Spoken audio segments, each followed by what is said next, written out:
St. Louis. Isn't that Wow. gorgeous? Anthony. A live look down Market Street at the Gateway Arch with yes. all the pros making their way to the right side of the screen. I guess they've got places to go and people to see.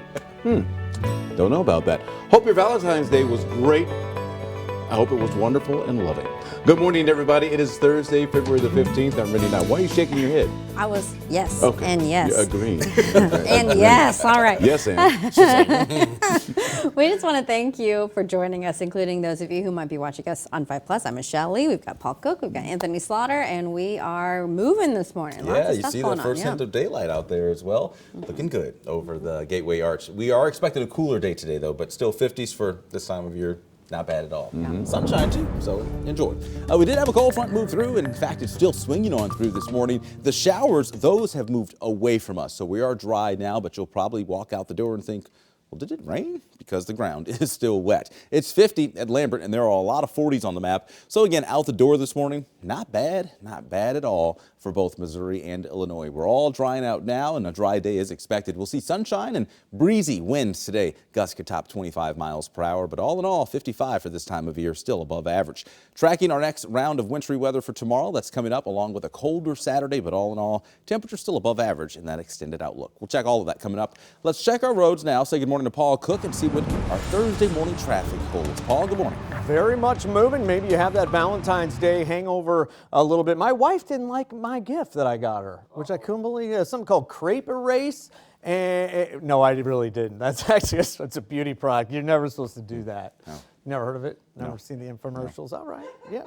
Okay, 6440 East. I did not get my wife Crepe Erase. I wouldn't do that. 6440 eastbound at Spirit of St. Louis Airport. We do have one little accident that could bog you down there. That is on the other side of the river. It's not causing major delay, but it did just happen. And then construction going the other way. 270 eastbound approaching Riverview, Lilac. That area we did bog down yesterday. So think about alternate routes, and we'll have them for you coming up, guys.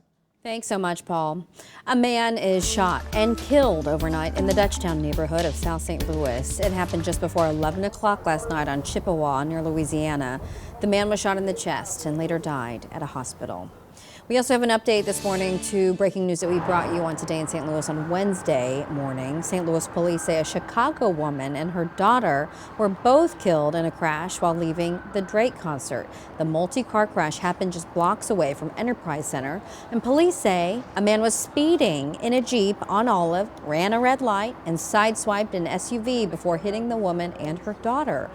The driver is in critical condition this morning, but so far he's not been charged. It's a real-life practical lesson that's happening for students at Normandy High School before they get behind the wheel. Megan Kernan joins us now live from Normandy to explain a new pilot program. Megan? Good morning, Rennie. Well, organizers say the pilot program happening here at Normandy High School is all about building trust with law enforcement and saving the lives of students and officers alike. Now, students at Normandy High are being taught an additional lesson outside of math and science: how to interact with police during a traffic stop. The training is called Doc Dash. There will be interactive traffic stop scenarios, including proper posture and effective eye contact during encounters with law enforcement. Students are encouraged to keep all of their important information inside of this orange document holder you see on your screen. If you're pulled over, you take it out and lay it over your window in order for your hands to stay on the steering wheel. Now, a local mom, Kimberly St. Clair, created Doc Dash after a startling moment in the park with her own children. My youngest came to me and said, "You know why we didn't want to play?" And I said, "No, please tell me." She said, "Because we saw the police and we thought we were going to be shot and killed." How many children are running around with that basic fear? Traffic stops doesn't mean you're being pulled over because you're a criminal. And I want them to have confidence in their own ability to have a conversation, to have a relationship with the police, because the police are part of our community and we need them. Now, every graduating senior at Normandy High School will receive those Doc Dash materials for free. Now, coming up in our next half hour, what students and teachers are saying about the training. Reporting live in Normandy, Megan Kernan, 5 on your side.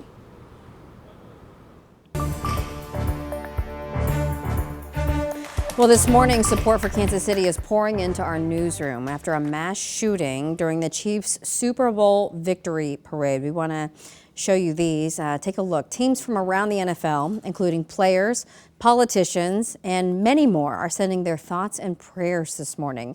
Chiefs tight end Travis Kelce tweeted in the last 10 hours saying that he's heartbroken over the tragedy. Super Bowl MVP Patrick Mahomes also says he's praying for Kansas City. And the Chiefs organization made a statement saying, in part, we are truly saddened by the senseless act of violence at the end of the victory parade and rally. Now, of the 22 people shot this morning, we know that 11 were between the ages of 6 and 15. At least one person was killed as well. A Kansas City radio station says it was their DJ, Lisa Lopez, who died. The shooting started outside of Union Station minutes after the parade ended, with more than 800 police officers nearby. Kansas City's police chief says officers immediately responded and took 2 suspects into custody. A new video shows fans appearing to tackle and pin down a 3rd suspect. Now the mayor is left with lingering concerns.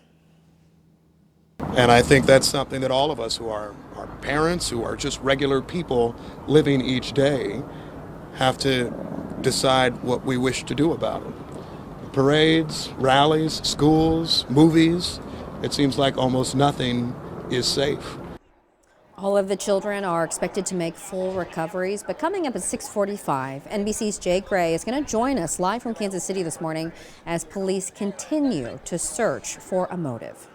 Happening today, a Kirkwood church could move one step closer to taking over a busy downtown street in Kirkwood. The proposal, though, has drawn some divided reactions. Our Holden Krewicki spoke with residents on both sides of this debate. He joins us now live in downtown Kirkwood. Holden?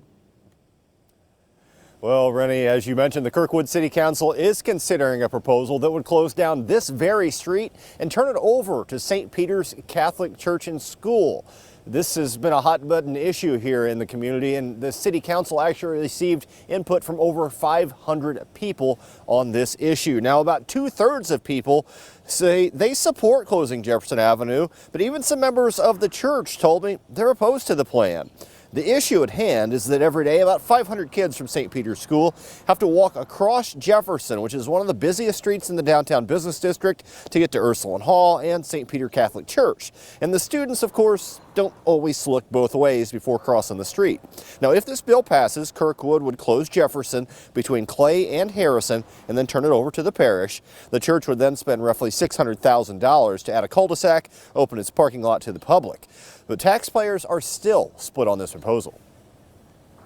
There has been school traffic across Jefferson since I went there in the early 60s, so I don't really see an issue with it. This would be a way of protecting our children and as to say, benefiting by getting some more parking for the community. Build the walkway over the road. That's my thought.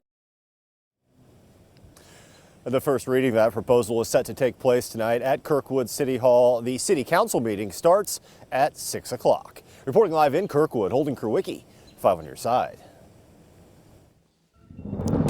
All right, let's check our weather first forecast. And as you get the kids up and at them, heading off to the bus stop this morning, just grab a jacket. Numbers are actually in the 40s to right about 50. So not bad at all for February standards. And we'll have sunshine return today. 55 for the high later on. It will turn breezy today, setting the stage for our next round of wintry weather. That's going to arrive first thing tomorrow morning, somewhere between 7 and 10 o'clock. The rain, sleet, and snow will spread across the area. And then by, I'd say, late morning, early afternoon, it's all snow. But our temperatures are going to remain above freezing through this entire time frame. So really not worried about accumulating snow except for on the grass, patios, and elevated surfaces. We'll check the Futurecast and the snowfall map. That's coming up in just a few minutes.